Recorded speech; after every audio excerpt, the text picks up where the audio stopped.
বন্ধুরা দেখুন এরকম হয়েছে আমার এই রুম হিটারটি, ঠিক আছে। দেখুন এই যে রুম হিটার, ঠিক আছে। দেখুন স্ক্রিন দিয়ে একটি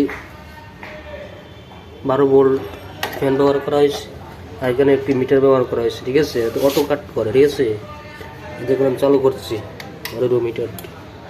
দেখুন এখন তাপমাত্রা আছে 23 ডিগ্রি, ঠিক আছে। যদি আপনার বাড়ানো কমানো করে, ঠিক আছে। দেখুন দেখুন এটা আমি ধরছি এখানে তাপমাত্রা, দেখুন দেখুন অটোমেটিক কাট করে দেবে, ঠিক আছে। দেখুন আপনারা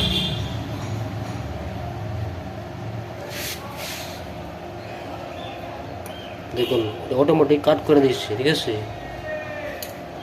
আবার দেখুন এটা আমি সরাই দিলে চালু হবে, ঠিক আছে। দেখুন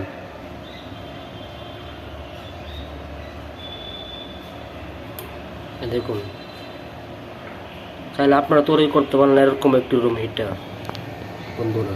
দেখুন